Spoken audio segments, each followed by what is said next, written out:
When I was in the 7th grade, it was finally time for me to try out for cheerleading. Cheerleading had been my obsession for years. I went through the tryouts and it was time to check that list. And I checked it twice. And my name was not on the list. Really? Surely there must have been a mistake, right? Surely. But no mistake.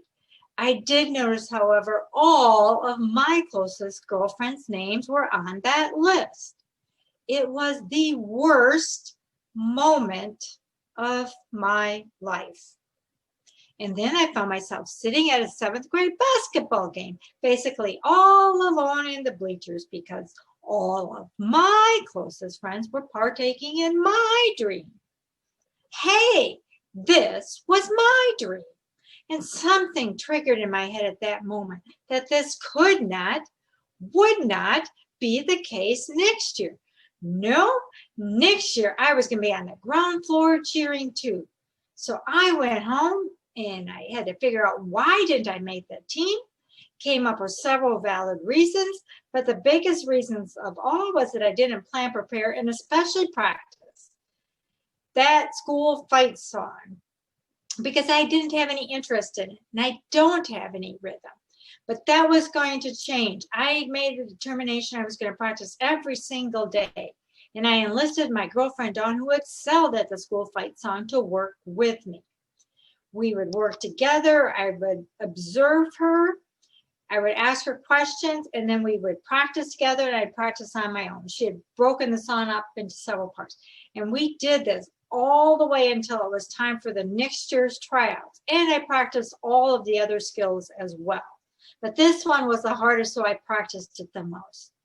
Those tryouts came and went, and I found my name on the list that year when I checked it. Woohoo! It was the most exciting moment of my life. All those days of practicing had finally paid off. I want to thank you for attending today. My name is Amy Jo Esser. I'm excited that you're here. Also very grateful and honored that you're here. And I hope you enjoy the rest of my talk. So even though it was painful at the time, the big lessons I learned was that habits plus deliberate practice does equal mastery. By creating the habits of deliberately practicing every day, it did lead to the mastery of that school fight song. And I actually even grew to love it.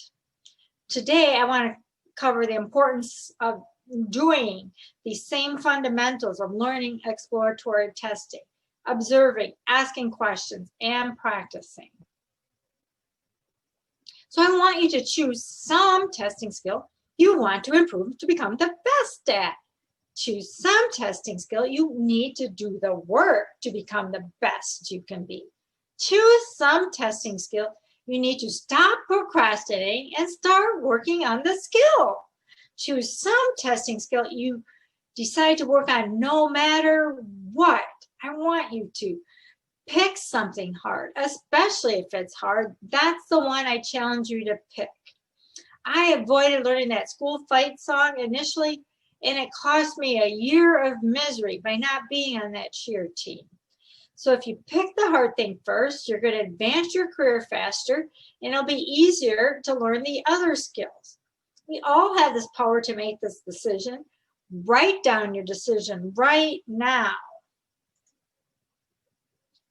So we learn these skills that I'm talking about when we learned how to navigate as toddlers. I was reminded of that this past year because we've had the fortune of spending a few months up at my daughter's house, very sick, pregnant daughter, son-in-law, and grandson Declan, and then they spent about 3 months at our house at the start of COVID. My grandson started out being about 2 when we were spending time with him, and by the end he was about 2.5. Watching him learn so many things, and they're just like sponges. And let's take that attitude on, and remember, it's fun to learn, and let's do it ourselves. Honing these skills are going to serve us so well as testers. And I believe really as toddlers, we probably excel because we already have the observation and like to ask questions because we're in this field. But let's refine them more. So here's an example of observation by my grandson. Grandma, let's go outside and play balls. Love to play balls.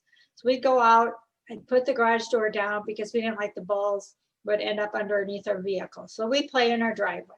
Time to go in, I'd punch in the number pad, open up the garage door. And one day, instead of me going in first, he went in first. And I noticed what he did. He crouched down and walked in through the door. Now the door was clearly higher than he was, but this is something that I would do every time. As soon as the garage door would go up, I would crouch down and walk into the garage. He observed and watched closely. That's what we need to do when we're learning a new exploratory testing skill.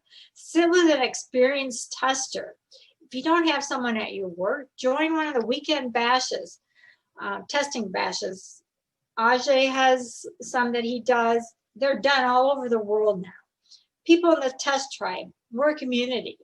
Ask some of us to observe us and watch closely. Ask questions while you're doing this.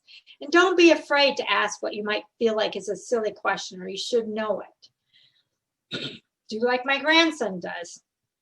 He asks any question he wants. He'll say, Grandma, what do you mean?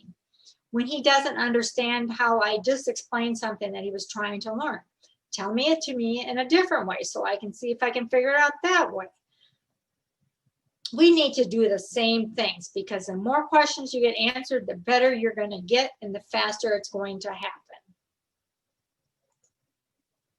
And practice. This is the big key. Practice, practice, practice. Kobe Bryant, who was one of the great basketball players of all time, was a great practicer. He practiced shooting 1,000 free throws every single day of his career. Yeah, because he got very, very good. He still went back to the basics, to the fundamentals of practicing those free throws. And that's what we need to do. Practice and go back to the fundamentals. So I challenge you. Identify, excuse me, a testing skill you want to master. Start small. Make a decision that you will observe, ask questions, and practice the skill. 15 minutes every day. You can find 15 minutes. And this will create an atomic habit. And I just want to quickly show you how habit, deliberate practice, and mastery occurred with my grandson just with his football skills.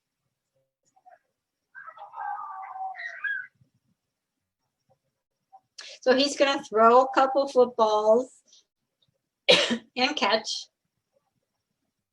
throw himself on the ground. He's going to come back, catch the football, throw it again.